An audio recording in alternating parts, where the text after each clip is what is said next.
locks me out, see me every week, right? So tonight, I have a very, very special guest in here, a distinguished gentleman, right? So there's no story time tonight, because I want to get straight into the meat and potatoes. You know what I'm saying? This man's running for the House of Delegates. You hear me? I mean, I sound with a lot of things that he's saying. I like what he's doing a lot, right? We're gonna get to his backstory, and we're gonna get into what made him finally decide that this was his time. So without further ado, I got Mr. Joseph Tolbert here with us.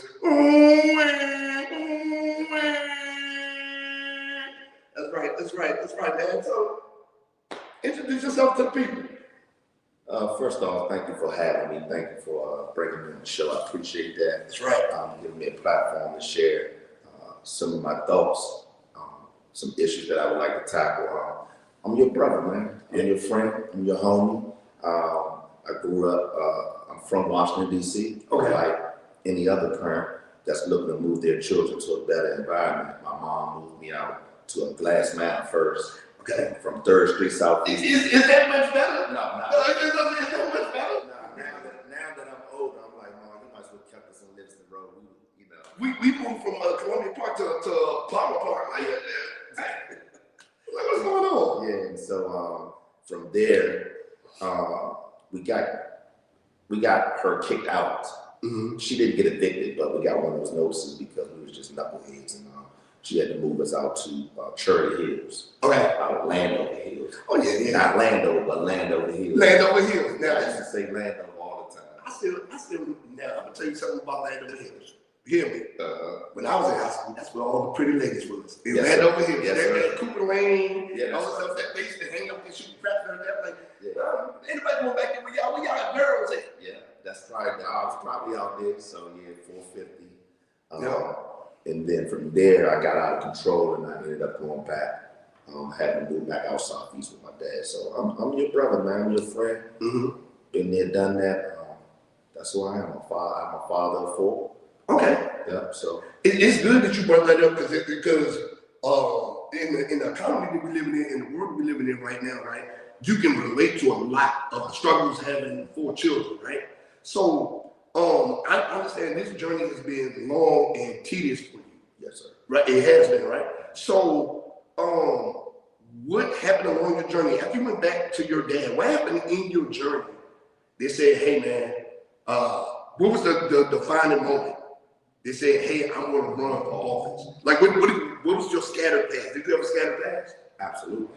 Really? Okay. Yes. Let's talk about it. So at 17 years old, I was convicted of 2 attempted murders.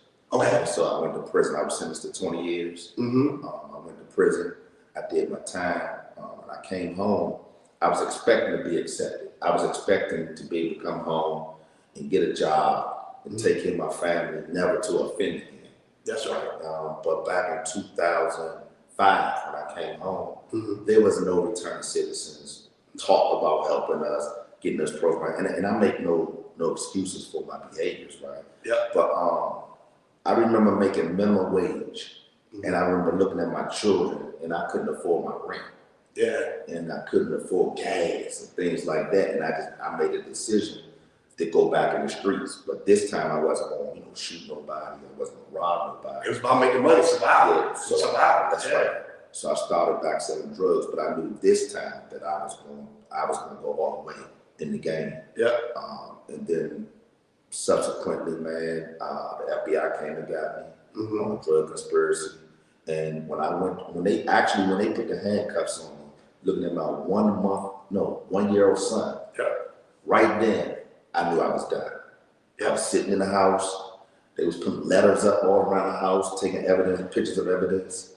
And right then I said, man, this is it. I'm not coming back after I do this time. Yeah. I would say that's serious. I'm gonna tell you that's really serious though right there. Because a lot of people, like you said, recidivism is high. So a lot of people come out, they don't know what to do, they don't know what's next, they don't have any plan. They just come out, and again, there was no return to citizen program. Halfway houses were full, and no family was there to support. So they would go straight back to the streets. That's all they knew, right? Or they had workers in there. They could have had that too. Or they had workers in there. But yeah, man, I see that a lot. There are a lot of returning citizens that I know now that are very, very productive citizens. Absolutely. It's because of the development programs, right? Absolutely. So how long did you do when you did this thing in the feds? I did 4.5 years. 4.5 years, okay. So in total time, you did 24? 16 and a half. 16 and a half, okay, all right. So in the state of Maryland, you're do 85% of the time, 75%? No, so state of Maryland, I was under the old law. So you had parole out of 25% of the time. Oh. But I had, they initially denied me parole because I was off the chain. I was young. They come with age, and there are a lot of us, especially growing up in the 80s and the 90s in Missouri, there are a lot of us that unfortunately they have made jailmen saved your life. Absolutely saved. I joined the military, so it was like either keep being out here or go fight and get paid for it. Yeah, no, jail absolutely saved my life. I know we'll probably get into it a little later, but that's why I'm not against the police. I'm not against someone who breaks the law. You have to pay your debt because I truly believe that jail saved not just my life. I know a lot of guys that was on the juvenile unit with me, man, that's out here prospering. Jail saved their life. And you go in there, a lot of guys on a trade and get educated, learn how to read, find religion. So I'm like, and there's some of the best guys out here. One of my friends, Larry Moore, one of the best guys that I know that have been out here prospering, man. My partner, Ed Rob, man, he's out here, he's prospering, man. He got stolen line, I should wear his hat tonight. You know? That's exactly what happened to me. I learned trades. This second time around, I learned, man, computer, all the Microsoft software and all that type of stuff, keyboard and typing, and all those skills I use right now to this day. So now, when you sitting on the second stint, did you have any ambitions in politics then? No. So after you return home, you got your feet back on the ground. What was the path to this? I'm glad you asked that. So Hope Village. Okay. And a young lady who was my vocational manager in Hope Village, the one that they closed down in Southeast. Miss Owens. She saw that because when I was in the feds, I had taken every class that was available, bro. And so I took this class called Serve Safe. I ain't had nothing about cooking, nothing. But I wanted everything to give me all the options when I come home. And so she saw that I took Serve Safe. And she said, I'm sending you to DC Central Kitchen. And I looked at her, I was like, DC Central Kitchen? That sounds like some kind of soup kitchen or something. I can go in there. And she said to me, well, I'm not asking you. I'm telling you, you're going to DC Central Kitchen. And DC Central Kitchen saved my life, man, on this second time. I went there, I finished the program, and we had some, after I finished the program, I couldn't get employed. Because of those 2 attempted murders. People violent crime. They died. Violent crime. So, I mean, now they're a little bit more forgiving now. I mean, you can walk out, right? As long as there were no major incidents after the fact. But yeah, those violent crimes are kind of hard to forgive. It's an unforgiving society, man. When you see that language, attempted murder on someone's background, and you don't know them, being talked to them, you haven't met them, you just see the paper, you just see, attempted murder, no, you don't want him here. And so what ended up happening was DC Central Kitchen created a position for me. And so I went from a halfway house, working with DC Central Kitchen, and then I had some volunteers come in from Hill. And they were assigned to me. And from there, the HR assistant director and the meat and exhibits assistant director right there on the spot said, you need to come with us. We need you to help. Wow. It was like, we need you to help. And I was like, man, I got these records, I got this drug charge, I got this gun charge. So I pulled the assistant director to the side and said, listen, I don't want to waste your time. I got 2 felonies. One is a violent crime, one is a big drug case. And he said, look, you put your past leg on like I put mine on, 1 leg at a time. That's right. Fill out the application. And bro, I'm tired, I had been turned down so much. I'm just like, man, I'm not. It just never gonna happen. And that's crazy. And then that's what drives people back to the streets. That's what drives people back to the streets. Like one, and then next thing you know, you're working here under the table doing security and all that stuff. And that stuff, there's no future in that. That's nothing, bro. You don't have no health insurance. You don't have health insurance for your children. You don't have no 401k, no nothing for the future. Yeah. And so, but just to finish that up real quick, I put the application in and I got the call. And I've been with them for 10 years now. Man, that is excellent, man. Congratulations on that shit.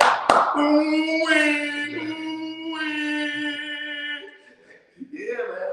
Man, that's what's up right there. So during your incarceration, right? I know that you love your kids because you talk about your kids already. You love your kids to death, right? So did you see any effects on them while you were incarcerated? Like any Absolutely. outlash or lashing out and stuff like that?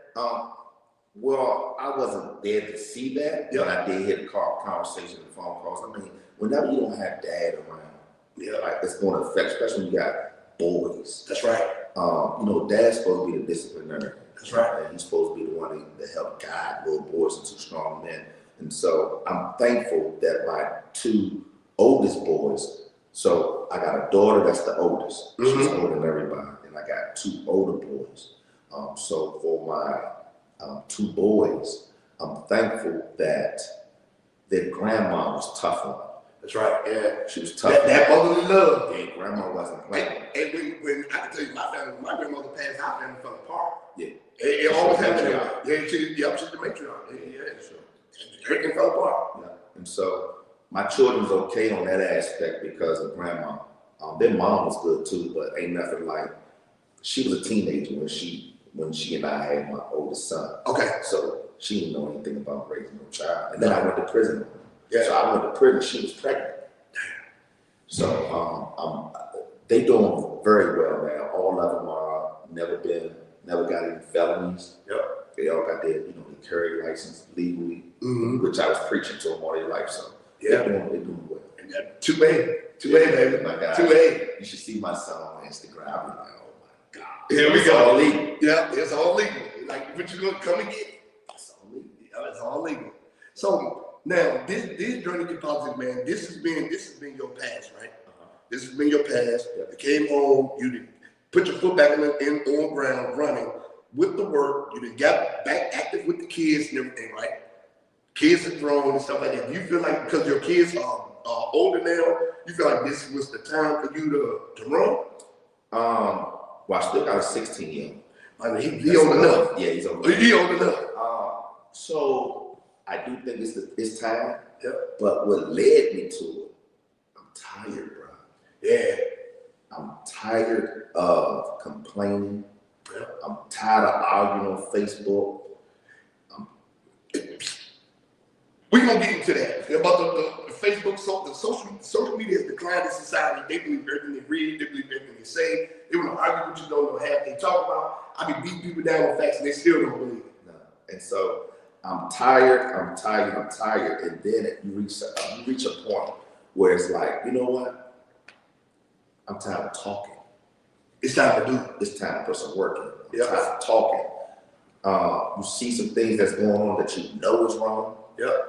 And for me to be silent makes me complacent, right? Like I'm complicit. Yeah, complicit. Yeah. In that silence, right? So I said, you know what? I started very late, bro. I started in February. Yeah. But I mean, you still got a good chance though, because I see that your following is growing. I see people are more conscious. Like we were just talking to someone before we get on the show. It's like, I know who you are. Yeah. Yeah. I see you going door to door, introducing yourself. Now, when you going door to door, putting in this work, right? What are the if you can name 3 things that you're going to run, what are the main 3 things you're going to run? One is public safety. And I know everybody says this. All politicians going to say public safety. They're going to say education. And they're going to say seniors. And so I'm going to tell you the education one, I throw all the education out the window. I'm going to tell you why. I had Chris Papps on here from Fox 45. He's an investigative journalist. And he broke down how they were throwing billions of dollars in the Baltimore school system, but there were no improvements. Like, absolutely. Yeah, education dropped, reading levels dropped.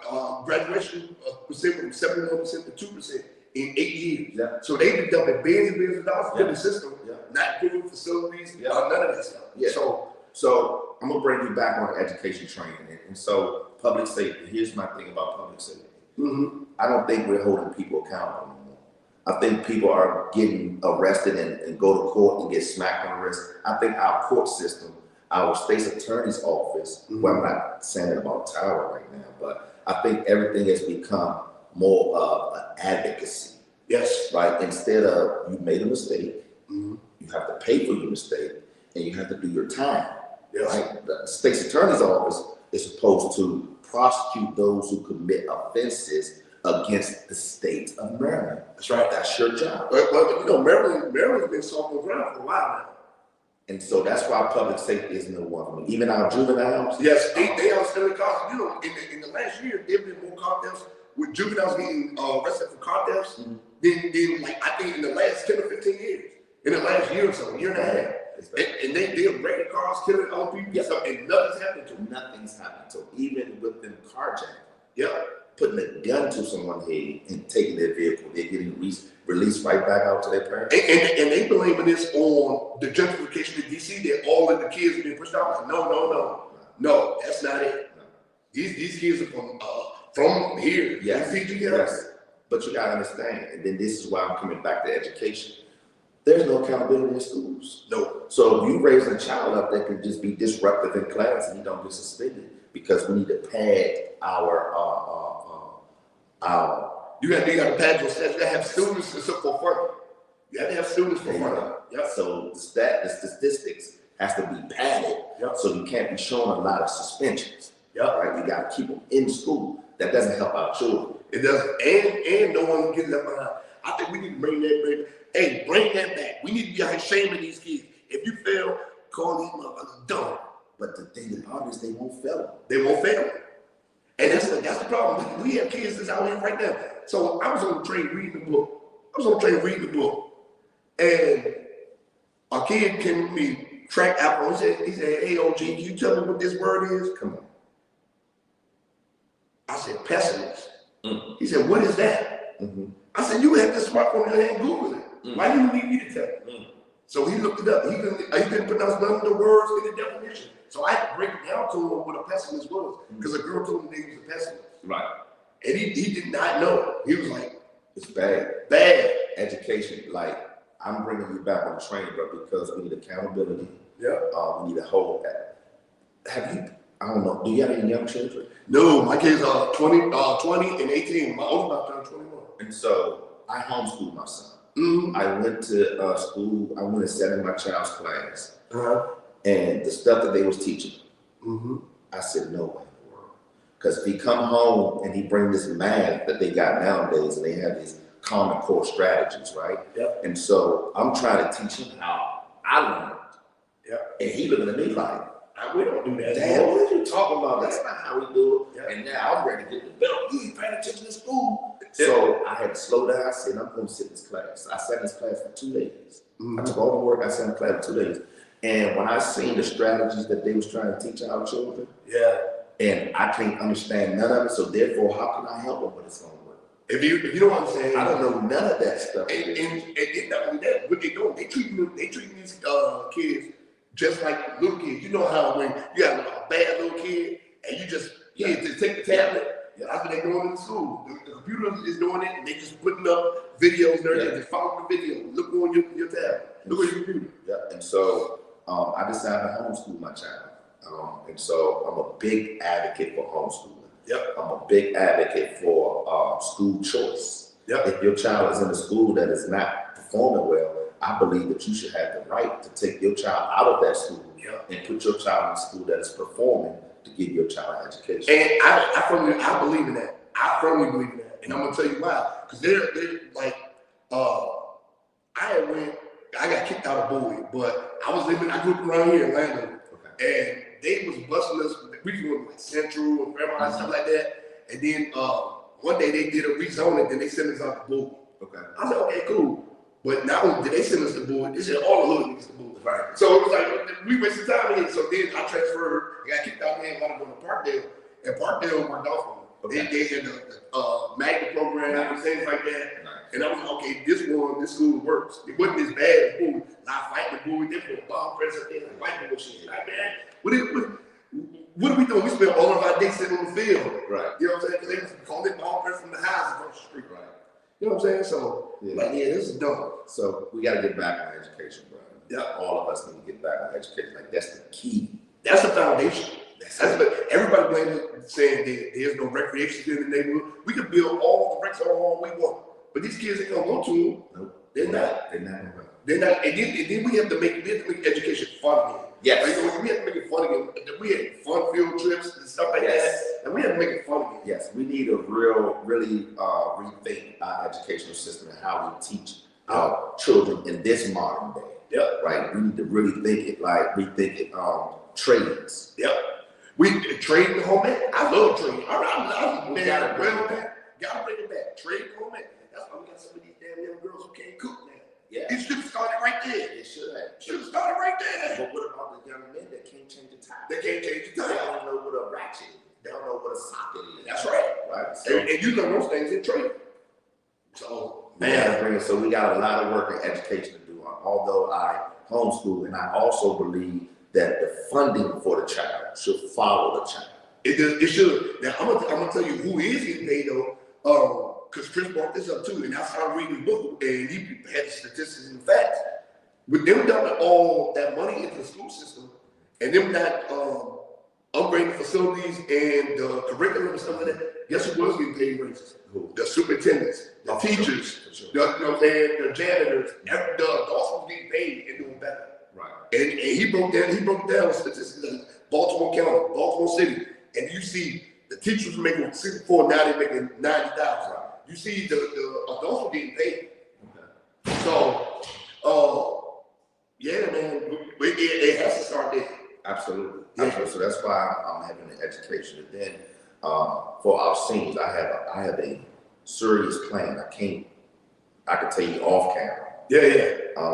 That would bring in, from looking at other jurisdictions, $400 to $600 million a year. I'll tell you off camera. Okay, yeah. And with that revenue, I want to be able to help our seniors with prescriptions. See, I'm not one of them can't just talk. Yeah. You have a plan. That's why I'm getting behind you going this way, because you have a plan. And then the thing with the seniors too, they think because they're throwing up all these 55 and older communities that they're doing them a favor. Yep. They still paying to be there. Yep. They still being overcharged to be there. That's right. You're taking their home retirement, you're taking their social security, you're taking everything for them. Is it assisted living? Cool, got it. But you're taking everything from them for them to stay in these small cubicle-looking apartments. Right.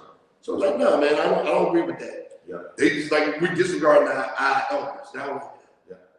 Yeah, and so my mom and my dad both passed, right? Sorry for your loss. I appreciate that. My dad passed from cancer, and I watched it eat him up, right? And just to think about if I wasn't, I remember him telling me, he said, son, if you wasn't home, I don't know what I would do. I've seen you shouldn't like doing their life like that. Hey, I'm gonna tell you, well, you better than me. Cause my kids said they come and find me there, they just gonna throw me out the trash can. They said we just gonna take you out. They gonna put you out on the curb. So they can take you on money. Yeah. So I care about my seniors deeply. My mom passed when I was in prison, so I didn't experience taking care of her while she was going through her cancer and all that kind of stuff. So I got a real deep passion and love for our seniors. Okay, so now, so you have the education, plan, you have the plan for the seniors that we want to discuss, right? So, and I'm glad you brought that up about the seniors, because there are a lot of cities that don't have anyone. And I kind of feel bad. Like I know a bunch of my friends, they're the last living members of their family. They don't have any kids. They don't have any kids. They don't have any aunts or uncles, their brothers, their siblings, and all. Last living members of their family. And what you saying is, I'm starting to think about them, like, who's going to be there for them in their old age? Because, I mean, nobody, bro. I mean, even when you look at the cost of living for seniors, like, even just prescription drugs, I had to literally live with my dad. That's how high prescription costs for our seniors, the ones who have paved our way. But I got a plan to fix that. I got a serious plan to fix that. Yeah, man, I want to get to that. And so now, what are some ways you would go about? Well, public safety first, right? And we've discussed this on Facebook. But public safety, I don't believe that everyone we have sitting in the season go, we need a complete overhaul of the system. So you get in this seat as a delegate, right? What are going to be some of the things in District 25 you're going to want to immediately change? So like immediately, as soon as you get in. So here's the thing, I won't sell any dreams. It's going to be tough for me.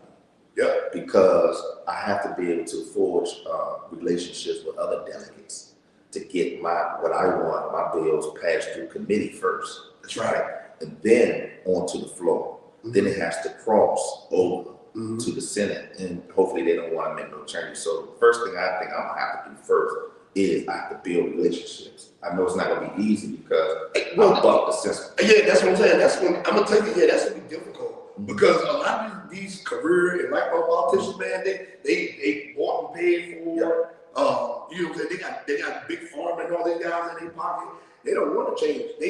You know what I'm saying? Like, why do I have to change? Why do I have to change everything that's going on with the school board when the school board is, I'm getting paid to make these votes. Like the outside entities, if I'm giving all these computers to, you have a contract with the school board to give all these computers to the Baltimore or PG County school system, I don't want any change. And like, I'm getting paid, they getting paid, I don't want any change.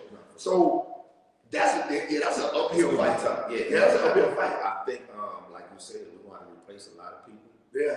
But I think the change gonna start with me. Yeah. When people hear me talk, when they see me walking the walk, I think that next election is when you're gonna have more people talking. Like I talk and walking like I walk. But I definitely need to get in there. And when it comes to public safety, we have to start enforcing the laws, bro. Yeah, for real.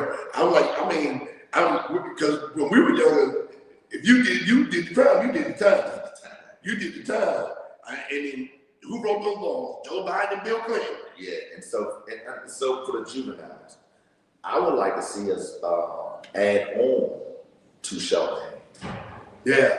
I would like to see, right now in our society, we don't want to lock up our juvenile youth, right? Okay, well, guess what? Yeah.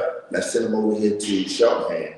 Let's make sure we got enough beds. Yeah. And let's have a boot camp style program. Yeah. And I want parents to be able to civilly commit their child if their child is out of control. Yep. Because it's out of hand. We got to do something. They got to bring them back. Yeah, that right there. And then, because especially the juveniles, man, they only doing like 80 yard takeovers and stuff like that. Like, wow. I came back from a cruise and I was at the airport. And then when I got on the train, they took over the green line. I was like, man, what is this? Like, I was like, nah, man. It was crazy. They was everywhere. A couple policemen and a couple National Guard dudes. It was like 60, 70 kids, man. Yeah, the train. I was very discouraged when I used to catch the train on Tyson. It depressed me to be on the train. Yeah, man. And I understand. And then I know that the parents out here working hard. So they can't keep tabs on the kids all the time. But these kids that are out here now, they're old enough to know that. That's right. They're old enough to know for that. So I know we do have to fix the juvenile system, but I don't think that's all criminal justice. I don't think that's all criminal justice. I think that's a parenting, which that all falls into affordability, right? If your parents got to work 2 jobs and you're out here trying to survive, these kids are going to run them up. Yes, and I think that's what's going on. So that kind of falls under affordability as well. Yeah. Also, if you look on my page and you saw my issues, one of them I do is the child support reform, because I think that we should. You got my vote. I think that we should be incentivizing mother and dad to stay together and not sending a mom we're going to give you housing vouchers. We're going to give you medical. We're going to do this, as long as dad is not in the house. That's right. I believe that it's more beneficial for us to have mom and dad in the house. So guess what? Mom ain't got to work 2 jobs. When 70% of the people in jail come from? Single parent households, right? Yeah. So if we know this is a statistical fact. Mm-hmm. I don't understand why people are breaking something. That's why I made sure that I was in my kids' lives. Like, hey, even when I divorced, I was like, no, come on, we're gonna split this time. He's gonna be with me, we're gonna do this thing. He's gonna have both parents, right? You know what I'm saying? So yeah, I don't understand that. Because everybody knows what the statistics are, they just don't care. No. Is it that, or they don't have the time to care? Right. We gotta change it up. We gotta put mom and dad in that house together. We need dad to be the disciplinarian like he's supposed to be. Yeah. The man in the house, and we need to have some structure. Yes. Because these young boys ain't men no more. And the women out here just popping out babies before anybody. So it's like the world is in dismay. It's in chaos. Yeah, it's crazy out here. You know what I'm saying? I mean, popped out a few out here that I don't know about. Well, that's why I did Ancestry.com. I'll see. Hey man, you know, I done lived all over the world, so who knows? Y'all might have a good ancestry. I have Belgian babies. I got German babies. You know what I'm saying? You name it. Yeah. I have some Kuwaiti babies. Out here just laying lower down. Got some Alaskan babies. Yeah. You know, Canadian babies. Like I don't know. You know but man, that's good, man. I like the path that you're on, the trajectory that you're on for real. So, but I'm definitely with you on that public safety and education reform. Yeah. Education reform is a must. We just can't throw money in it. We actually have to sit down, look at these curriculums. Yes. And then I said this before, we gotta look at these facilities. These kids, the schools are like jails, bars, and stuff all over the windows. That won't be there. Also, the classrooms are too overcrowded. They are. I have a plan to fix that as well. Okay. I believe that we should do, it's several things that we can do. We can go to A and B days. Yeah. Split the classroom in half. Say, hey, for the A days, you come to school, you're gonna get your instruction, right? You're gonna do your work. And then tomorrow is B day, you're gonna come in, and while you're at home, you got your instruction today on A day, right? Yeah. So while you're home on the B day, you should be doing your homework. See, now I can tell you the only issue with that is the lack of discipline in these kids and the lack of discipline in the parents. Right. So these kids, you give them a homework, you give them work, like this is your day. Tomorrow you're gonna be at home, you need to get this work done. The parents can be at work all day. You leave kids at home for a 4-day, or maybe on A day have them in the classroom, B day have them in the gym or something. Right. So something like that. Alternate classroom, something like that. Here's the thing. It's no different than what they're doing in the classroom with the teacher. They're not doing their work in the classroom with the teacher. True, very true. What are they doing in the classroom with the teacher? So that's when mom and dad, or older brothers, or older sisters, whoever is going to have to step up to the plate. And if we start this off, I'm not saying doing it with kindergarten, elementary school, like young children. But it's the ones like when their brain really start developing, like 7th, 8th, 8th grade on up. They should be able to do. They did it for COVID. They did, yeah. They had the virtual laptops, the virtual learning, email your teacher, you did it then, right? I believe in this technology, we can do something that could reduce the classroom size every day. You do the kids are in class, and the B students are on, like doing virtual learning. Yeah. Yep, and then they rotate. Oh, you got school tomorrow, you got to be in the class, the other's done. A's gonna be at home on the laptop. That's right. Because if you got 32 students to one teacher, or if you got 30 students to one teacher, it is impossible for a teacher to be able to teach 30 students in 45 minutes and give all of them equal attention. You can't do it. You can't do it. No, it's impossible. And then like you want your smart students who want to excel. But those ones that just in the middle of the pack is not paying no attention to anything. Those are the ones that skate by and being menaces to society. Yeah. And so what you do is you get them A students that you know got it. Hey, you're gonna do virtual learning for 2 days out of the week, 3 days out of the week. And reward them. You good? You got this. Yeah. Let them do it. Let them bring their work. And we gotta figure out new innovative ways to reduce the classroom size instead of just selling. All we do is sell dreams. If you listen to these politicians, I don't consider myself a politician. If you listen to them, every single election, oh, I'm gonna reduce classroom. I'm gonna reduce classroom. I'm gonna lower taxes. I'm gonna fight crime. I'm gonna do this. I'm gonna do that. They don't do nothing.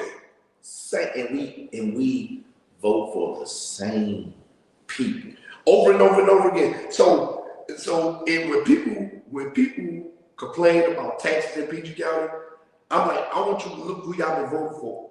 Y'all been voting for the same people. Y'all what's her name? Also Brooks went from like a clerk, and now she's a senator. She went from she was state's attorney. Yeah. Then she was the county executive. Yeah. Now she's our senator. Yeah, that's what I'm saying. But before then, I don't know. I think she was just working on it. It was just a clerk. Yeah. So it's like, these are the people you keep voting for, and then you complain about the taxes. Everybody wants to go straight to federal level. I was like, no, it's not federal level. I said, y'all are getting drugged at the local level. Man. It's the city, the county, the state. Man. That's what's dragging y'all. They're like, oh man, like today, they like, oh, they just mad at Trump. Oh, Trump. Biden. I'm like, no. Before you get mad at them, name 5 of your local politicians. You can't. So they not responsible for your state tax. No. They ain't responsible for your city tax. No. They ain't responsible for that bad tax you pay. They ain't responsible for your gas tax. No. The high electricity. They ain't responsible for none of that. No. You know who is? Governor Moore. Yeah. Also Brooks. What's her name? Aisha Brayboy. Brayboy. Brigade. All your delegates. All your delegates. All your Maryland senators. Yeah.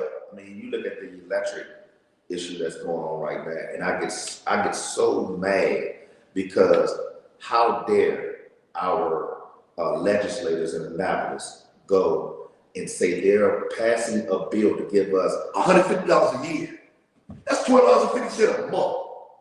$12, that don't even cover the taxes. Brother, you mean to tell me you all sat in Annapolis and came up with a relief bill that gives the people of the state of Maryland $150 a year break? Man, get out of here. They $12.50 a month. Man, get out of here, man. They more concerned with tampons and dudes' bathrooms. Listen, they more concerned with that and making sure pronouns and gender roles is good over this. And people keep voting for that. Keep voting for it. Keep voting for it. And then get mad at me when I speak out against it. Hey man, I'm with you. I don't like none of that shit. Get mad at me. I don't like none of it. See, we have identity politics. That's it. So identity politics has got us where we got. Yep. And I'm gonna tell you this, right? Identity politics has got us where we got. I'm gonna vote for him just because he's black. Yep. And because she's a woman. Because she's a woman. Because she's a black woman, right? I want you to look at the history of DC. Mm-hmm. Let's use DC as an example. Okay. Right? The last mayor to fight for DC to keep DC black was Mayor Murray. Absolutely. Every single one after him, gentrification started. And 50 all up. Yep. 50, Sharon Pratt Kelly, she was the one that drove the right, the 50, all of them, right? Yeah. Mary Bowser was just the finishing touches. That's it. And she's been in there to keep re-electing her. She was just the finishing touches of it. Right? So I'm like, playing identity politics. She should have been on a long time ago. Yeah. Should have been gone a long time. But hey man, identity politics. Well, Joe Biden said it best. He said you're not black if you don't vote for him. Yep. If you don't vote for me, you ain't black. So we get nothing. That's how you know the Democratic Party has a chokehold on black people. Because they still went out and voted for him and drove. Yes, sir. Absolutely. And that's another reason why I have to run. Yep. I gotta shake the party up. Yep. Nobody's gonna talk like me. Yep. Nobody's not gonna walk like me. Nobody's not gonna challenge the party's thoughts because it doesn't make sense. I don't care who you come from. You be Republican, It could be the Orange Party. Yep. I'm not voting for nothing foolish, bro. No. I'm not doing it. And I be looking at some of these Senate votes. I'm like, okay, like the men and female sports, the transgender, give them their own sport. That's it. That's it. Simple fix. But 200, nay. We are one of bandits. 300 Republican. 200, nay. Democrat. I'm like, so we just not gonna agree on nothing. We just ain't gonna agree on nothing. Just because this is put on the table. It's like, man, tax relief. 250 people tax relief. 250, no. We just ain't agree on nothing. Yeah, it's bad. It's a lot of games that go on. Like our party knows that they have to secure a particular voting block. Yep. In order to be competitive against the Republican Party, they right. have to have the LGBTQ community. Have to. Without the question, they have to. They have to have the support of, I don't like to say immigrants because we're playing with the words. Yep. Immigrants go through a process to make them here legally. That's right. Yep. Those who do not go through the immigration, the legal process, are not immigrants. So what's all the pushback about making sure that people have IDs? Because we know that we got people voting that should not be voting. Exactly right. So now, I mean, we're going to see a significant drop in the elections, these midterms, because they have their voting basically got deported. Yeah. So I think Maryland has passed. I think I just heard that Maryland just passed a bill to ban voter IDs in Maryland. I think that is ridiculous. So I can go in here, I can vote here.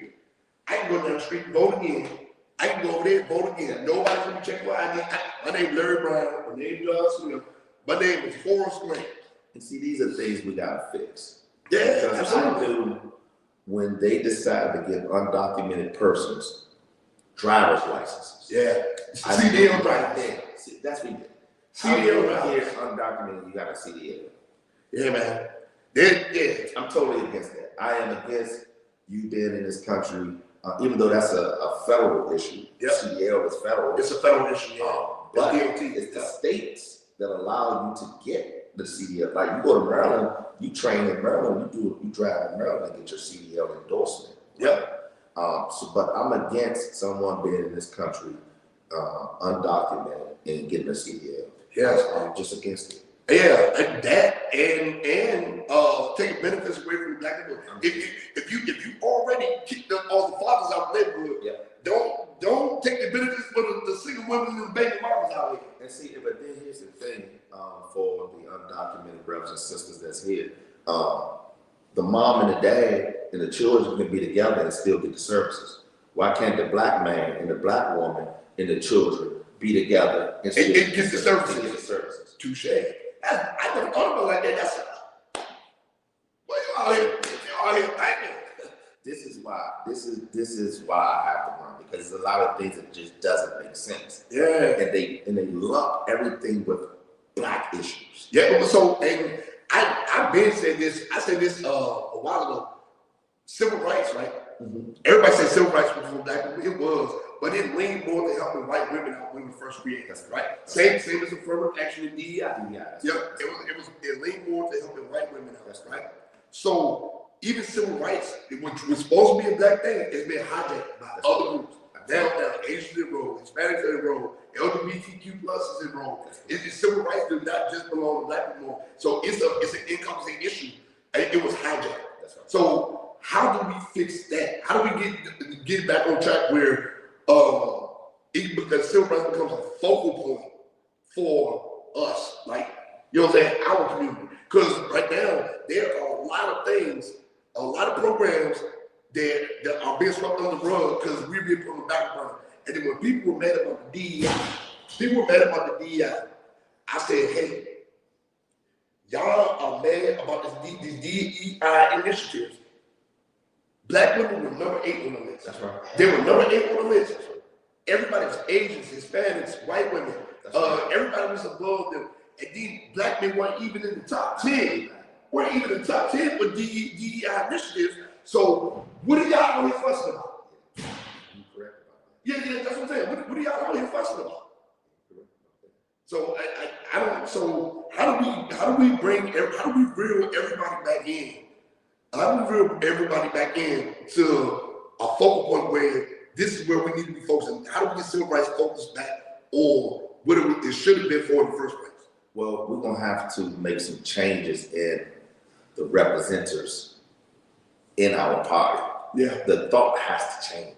Yeah. It had to before we can make any real strides in bringing it back. We gotta change who the representatives are because they're the ones that make the law. Yeah. If we don't get the right people in office that represent us and think like us, I don't know if it'll ever go back to where it is. Yeah. This shit make my stomach hurt. I be watching these committee meetings and stuff like this, and you got politicians getting to tell you what a woman is and all that stuff. Man, that should make my stomach hurt. Come on, man. Like, see, that's identity politics. Identity politics. I'm like, man. If you ask me what a man or woman is, I'll be able to tell you. Yeah. But that all falls in like, I think you're violating my civil rights, blah, blah, blah. That ain't nothing to do with it. That's civil biology. That's science. Yeah, absolutely. Yeah, man, I don't. And see, and that's we just gotta speak the truth, bro. Yeah. We gotta speak the truth, regardless of the consequences, man. Like we got to tell the truth. My son should not come to me and have a question about a male or a female. No, not at all. You know what you were born with. Come on, man. Yeah. God has already decided that. You can't say God nowadays. Nope. I mean, now you can. Everybody got to do the thing to my Lord, my Savior, Lord, Jesus Christ, blah, blah, blah. Now, I be seeing it after all the football games, basketball games, something like that. But before, Before you couldn't. No, you was out of it. You was out of it. And so, I mean, it's simple, bro. X and Y chromosomes. That's it. I don't know what we got. It took for Trump to take it to the Supreme Court. Yeah.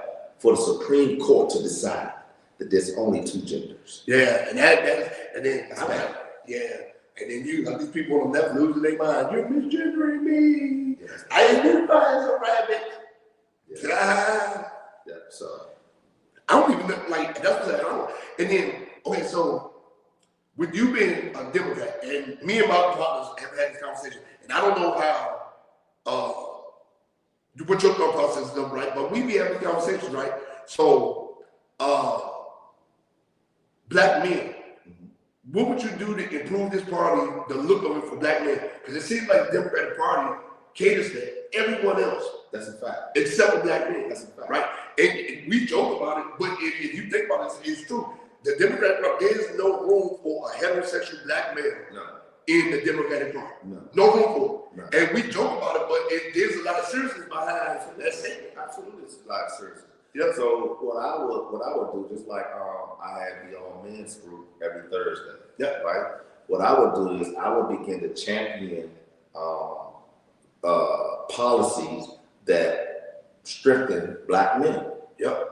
You hear about black women, businesses, minority business grants, and things like that. Well, we need to have the same opportunities to strengthen black men within the party. Like I will have to put together policies and some laws that can bring us back into it gotta make sense. I mean, Democratic Party is the one that took black men out of the household. No, for sure. They de-industrialized the inner cities, gave the women welfare, Section 8, and everything else, right? And the child support. You got to kick them out. But again, undocumented individuals all live together. Yep. I don't get it. Yeah, that's crazy, man. I never thought about that. Yeah. That's crazy. I ain't never thought about that. Yeah. And I'm talking about because the black household been broken for a while. Yeah, absolutely. Yeah. And nobody sees the problem. They just keeping it broken. People. So when you got these politicians that they want the title, they want the position. Yeah. It doesn't, brother. If I win, I'm okay. If I lose, I'm okay. I'm still gonna be the same person. Yeah. I'm still gonna be doing the same thing because I'm not chasing a position. Yeah. Right. So I'm not looking to go in Annapolis and be in the governor's pictures and in the governor's mansion, Me and Wes won't cool. No, we not cool because I don't agree with a lot of I don't agree with a lot of stuff you do. Yeah, so when we get people that's really for the people, our party will get better. Okay, yeah, and I don't think neither parties had that for a long time. I can't say on the Republican side. I feel like a lot of them, they feed to their constituents. They take care of their people. It's like, I was like, you look at some of these states, they say it's poor, but their people are happy. Right. Whereas though you look at around the DC area right now, a lot of people, you're not making some kind of money. You're miserable. You're underpaid, cost of living too high, things like that. You're being taxed out of everything. Yeah, I mean, like imagine you make $100,000. That don't mean nothing. You bring $60,000 home after taxes and all of that kind of stuff. But then every time you turn around, you got $100 ticket coming in the mail. From a camera that's up in the tree somewhere. Right? Because you didn't make a complete stop at the stop sign, or because you driving down the street, there's no traffic out, there's nothing going on, and you 5-10 miles above the limit. And so like the cost of living is crazy here. And I tell them that they're like, oh man, I got a good job making $130. I'm like, so there ain't no money here. I'm like, here, New York, LA, Miami, places like that. Nah, bro, you making it, you making it all right here. Yeah, and the services don't reflect. No, it do not. It do not. I'm like, man, come on, man. Like, what are we doing? What are we doing? So now you hit on a lot of key points tonight, right? You hit on a lot of key points. When you started here, if you get elected, what's next? Do you see yourself moving further into politics? I think I'm so focused on where I'm at now. Like I just stated a few minutes ago, I'm not looking for positions. Right? So I don't have my eyes on like another position to be the next step. I'm cool with if I'm in the House of Delegates, I'm cool there as long as I'm making an impact. Right. If it comes a time I'm not making an impact and I need to move on to another position, then that's what I would do. Yeah, but I'm not looking at like. Wait, man, we need people like you, man, because there's the Democratic Party, man, is hurt. It's hurt. Yeah. And if you got a whole group of men, it's like they're defecting. Absolutely. They're defecting, man. Absolutely. And like for real. How would you feel? If you're in your house and nobody got no love for you in your own house. Nobody got no love for you. You pay all the bills in your own house. You go in your house right now, the children don't like you. Moms don't like you. The cat don't like you. The dog don't. The goldfish don't even like you. And we started to see it firsthand up in Chicago, man. The people out there they turn red. They turn red on red house. Yeah, they flipping it red. They tired of it. And they really sick and tired of them giving all the money to the undocumented individuals, and they hurting in Chicago, right? So they and one thing you're gonna do, right? What are both gonna do? We're gonna find a way to eat. Absolutely. And these youngers out there with their choppers and stuff, man, they gonna find a way to eat. They're like, we're gonna give them some money, one way or the other, right? And I think that's what's kind of going on out here. We're gonna find a way to get some money. You ain't gonna have me. I'm gonna find a way to get it. I mean, it's basic survival. It's survival. and at what point do we push these areas out of survival? See, and that's why I'm big on these trades. I believe that we should be having more night schools, GED programs. Or some children just don't like school. That's all right, but I need you to get that paper. I need you to get that diploma. I got a GED, right, that I got in prison. So I need you to get that diploma, that GED, and then we need to fast track you into something that you will enjoy doing. A trade. I love trades. I'm behind trades 100%. So we gotta get these youngers out here, get them trainings and get some education under their belt, and then they'll be fine. So if you could say something to the people right now to make them vote for you, what message would you give to them? Tell the people what message would you give to them? Well, what I would say is what you see is what you get. I'm not going to sit here and lie. I'm going to be where I am 100% of the time. If I agree with something, I agree with it. If I do not agree with it, no one's going to change my mind. We can talk and negotiate some things that I don't agree with and see if we can change that. But what you see is what you get. I still go out to wherever party I want to go to. I don't have no I'm always by myself because I've always been good to people. Yeah, that's right. That's right. So this is the genuine me right here. This is not no show, cameras, trying to impress anybody. You may not agree with me on some things. Approach me. We have a conversation. That's right. But for the most part, I've been in the community. I've been using my own money in the community because I care and I want better for our children. That's right. Right. And so what you get with me is you get a genuine, a real person. I'm Southeast. Migrated to Maryland. Yeah. Right. And you know what though? And I said it for all of us that grew up in the streets, right? And they actually started doing something out like we turned out being some of the best people. Absolutely. Hardworking. Absolutely. We ain't afraid to put our head down and just go get it. Absolutely. You know, that's what you get at me, man. You get somebody that's genuine. If I don't like you, you don't have to guess. Oh, yeah. I'm the same way. You're gonna know. I'm the same way. I don't like you. And you're gonna know. Fuck with me, man. I'll let you know. Go. Yeah. Get out of here. And that's what we need. Yeah. We need straight shooters. We need somebody that's gonna tell you the truth and not tell you what you want to hear. Yeah. And we have too much of that going on right now. Bro, let me tell you something, man. I guarantee you, when you come to debates and watch, you're gonna hear the same thing. Yeah. You're gonna hear it. Affordability is the word, man. Yeah, it is. Yeah, affordability. Yeah, everybody's on affordability. We have to bring the price of groceries down. Affordability, but guess what? You're in office. Do something, man. Do something. What are you doing to make it affordable? $12.50. It's not making our electric bills affordable, bro. No. So you're gonna hear it, and it's sad though because I've had seasoned politicians tell me you got too many issues on your page that you want to tackle. You only need 3 issues. No, man. You only need what we discussed: public safety. Yeah.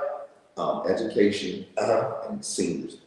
That's what the polished politicians said. No, I'm putting on there. I got on there about mandatory sentence for violation of protection orders. Yeah, right. Male or female. If I put a protection order out on somebody and they violate it, I want them in jail. Yeah, mandatory.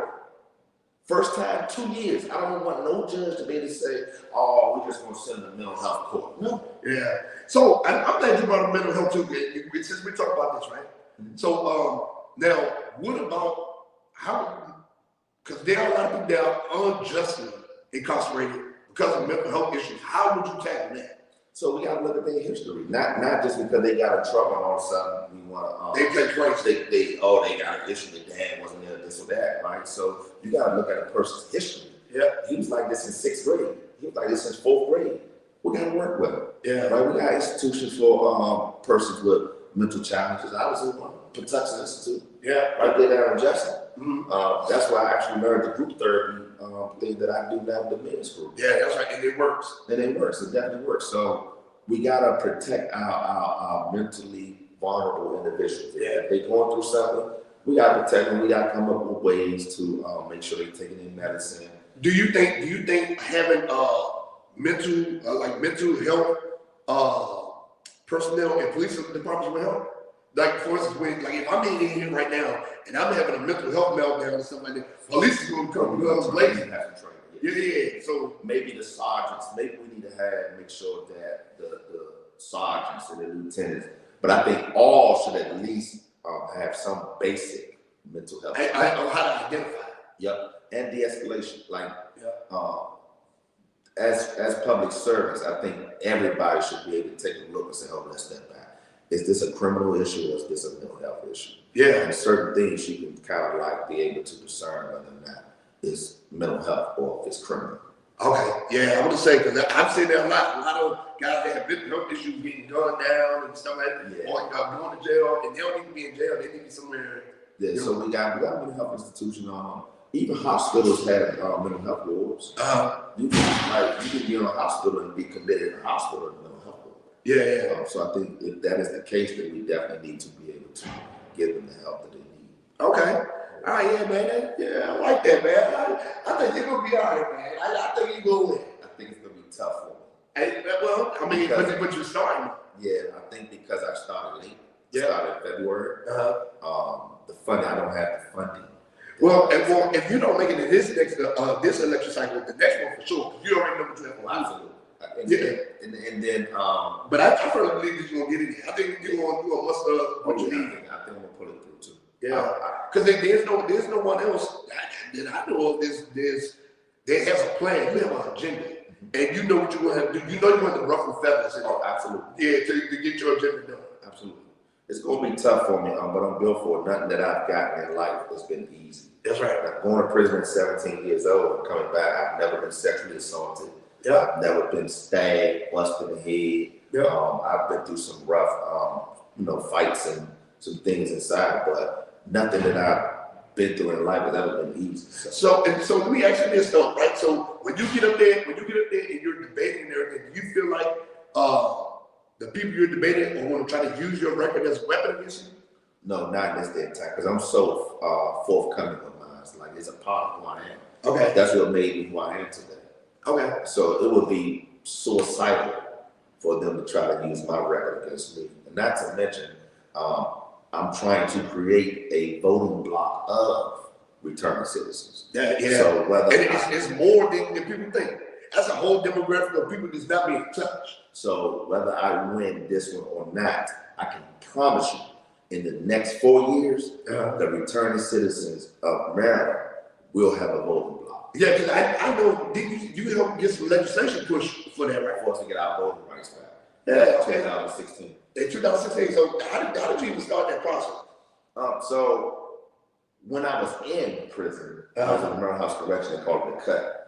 And I saw that this bill had been placed in committee, and it never made it out of committee. But I knew that once I came home, that was important to us as a voting bloc, like to returning citizens, in order to get us what we needed to get back on track. Okay. And so when I came home, I got with a couple of organizations, and I was just like, hey, look, this is what I want to do. But they were already talking about doing it. Like, the bill was already put forth before. Yep. So they came back around. It was like, I'm on the full-fledged, testifying, talking to the legislators. It was when I testified, I asked them a question. I said, I was at committee. I said, can a felon be drafted to war if the country needs us? They looking around. They stuck now. The answer is yes. Yeah.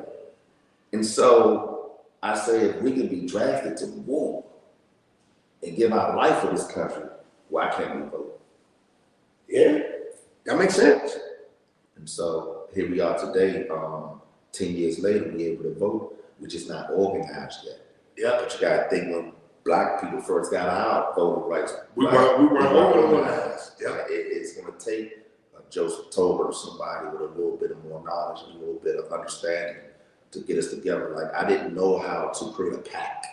Yeah. Right. But now, creating this committee right here, Joseph Tolbert, I now know how to create a pact.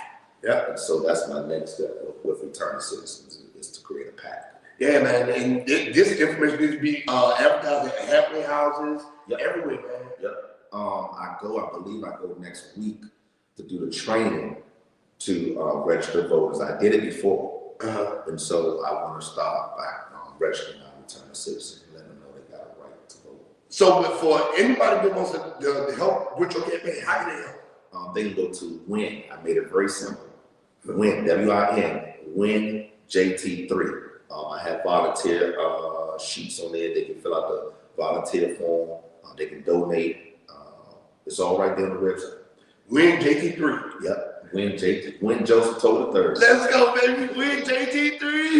WIN JT3. Yeah. Man, I think you man for the job. And you know what I'm saying? It's not often that I get a chance to sit down, especially somebody that actually got it together. A politician that actually got it together. See, you are a politician. You came in here and talk. You are a politician now, man. Man, listen, I want to thank you so much for this interview tonight, brother. I appreciate you, bro. I appreciate you for the opportunity, man. Man, listen, this one is going to raise a bunch of eyebrows. Trust me. Yeah, I need this right here, man. I need more people to invite me on their shows. Although I don't have the revenue. But that's what bodies win elections. They do. Stuff like this. Yep. And then a lot of people literally will come out the house. They're like, okay, well, I didn't know this was going on. Yeah. When is the election day? June 11th to June 18th is early, and then June the 23rd is the final day. Okay, all right. Y'all heard those dates, right? 11th, June 11th through the 18th. Yep. 23rd is the last day. And then 23rd is the final day. Okay, hey, you got my vote. I appreciate it, bro. You got my vote. Thanks for having me, man. I appreciate you, man. I appreciate you getting into the weeds, but we could have gotten to the men and the girl battle a little bit more, but I was like, no, I want to get to the subject matter. Lower my taxes, man. Hey, I gotta fight the whole party to do that. All right, man. I appreciate you. All right, thank you. Oh, yeah. Look, man, that was an excellent interview. You know what I'm saying? Y'all make sure y'all go out and y'all vote for Joseph Tolbert, man. If y'all can, donate. Help him out, right? Help him out, right? So there are one thing that I've got to tell you, there are delays with my canned food drive because logistical situation, right? So it's still going on, but I haven't set up the sites yet because of logistical reasons, all right? So now that I got that out the way, it's time to get into y'all favorite segment of the week. You hear me? Y'all favorite segment. God damn it. Hold on. Let me get this right here. Y'all favorite segment of the week. You hear me? Yeah, it's that time, baby. It is that time. Wow. Dumbass of the week. Right? And this man deserves it, right? I feel like sometimes people forget who they are, where they from, and the things they do. I think that people forget the country we live in. I think people forget that certain things are crime, right? So since we had a politician on here tonight, I feel like that we should talk about men who disrespect politics, right? I told y'all already, social media is a hell of a drug. We are seeing the side effects of social media. Because there ain't no way people out here are this damn dumb. You hear me? So, this man on the TikTok live stream, he's done it more than once. He's done it more than 2 or 3 times. This man, he looked like a hood nigga too. Out there, probably drinking, smoking, having a good time, right? Having a great time. Just talking shit, right? So this man forgets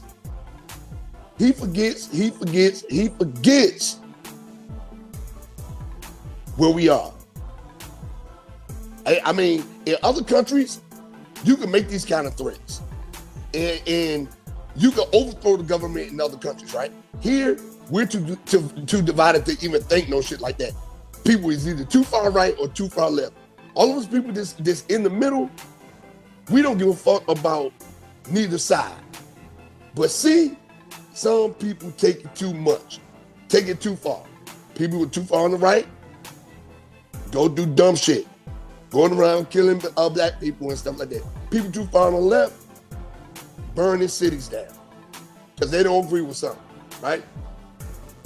But this guy doing it for a couple of hearts and likes on TikTok. See, he's in the feds right now. He's in the feds. Probably up there at Fort Dix, no Diddy, with Diddy, right? All because he's looking for all y'all dumbasses' attention. All because of that. So let me tell you what this man did.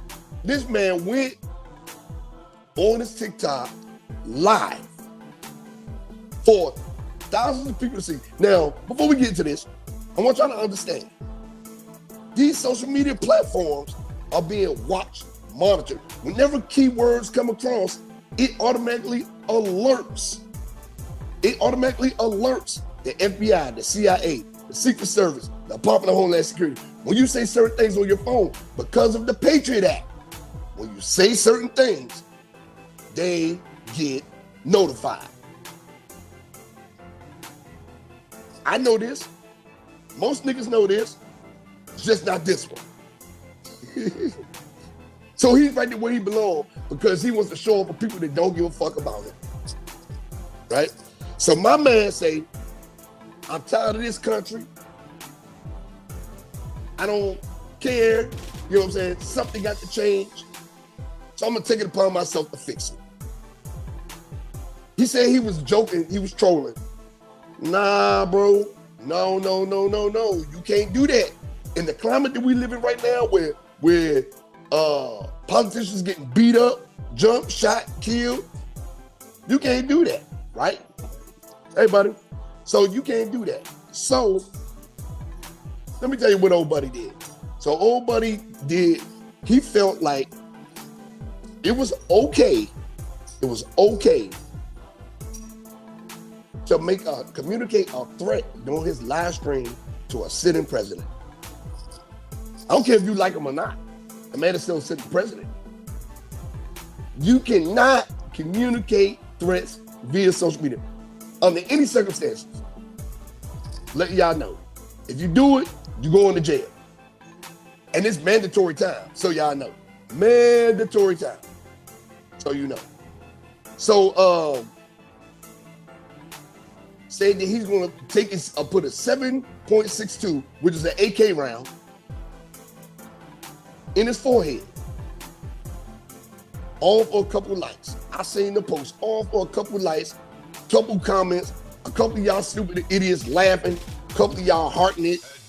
People probably even sending him money. Go do it. You should see the comments. I hope they come for all y'all ass. I don't care how much you dislike somebody, you can't do that. Right?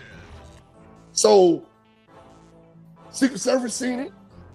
They were alerted. Red flag went up. Oh, this is what he gonna do? Go get him. He's sitting in the house rolling up, having a good time, drinking, watching TV. Guess what happened? He got his motherfucking door kicked in. Sir, you're under arrest. You need to come with us. Right? You need, come with us. You think it's a game. You online trolling. Right? But sir, what you did was commit a serious offense. Sir, if you got something, if you ain't got nothing good to say, don't say it at all. Because this is what it will get you. So after they took him in, they processed him. He'd been locked up since last July. They put him in jail last July. He just got sentenced last month to 3 years and 5 months in federal prison. 3 years and 5 months in federal prison.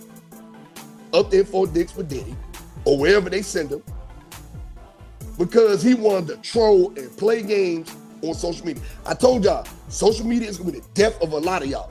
Y'all seeking attention. These people don't give a fuck about you. Ain't nobody help bond you out. Ain't nobody help buy no lawyer. Ain't nobody help do none of that shit. None of it. But you know what? You know where he gonna get attention at? In that federal penitentiary. A lot of them. He'll have a lot of long, glorious nights on his stomach because he wanted to play games. So, my dumbass of the week is going to a 30-year-old Jauan Porter. Jauan Porter. You'll get dumbass of the week. Fuck is you talking about fucking stupid? Now, I'm going to tell you, attention is a hell of a drug. I can't believe dude he's losing 3 years of his life because he want to be online entertaining people that don't give no fucks about it. So he is dead. Social media is a hell of a drug. You're where you're supposed to be. And I hope this is a learning lesson for everybody. Say what you want. Disagree with what you want. Don't communicate no threats. This is a lesson learned. Or you could go share a cell with Jauan. Because he's not the only one. Motherfuckers have been getting locked up all over the country because of shit they doing on social media and posting on social media. So I hope they put all of y'all in the cell block together so y'all can share meals. Y'all can share each other. There's gonna be a lot of that going on. And y'all can stay safe. Now with that being said, Jauan Porter, 30-year-old man from Georgia, you'll get dumbass of the week. Fuck you talking about fucking stupid. Man, y'all got to do better, man. Y'all got to do better. Yeah, y'all got to do better. Stupid. Yeah, man. So it was a good show this week. It was, man. Y'all make sure y'all go and support, you know what I'm saying, my dog, man. Cause he's standing on business. He is standing on business. You hear me? So with that being said, thank everybody that's continued to support me. And until next time, get the fuck out of here. Yeah.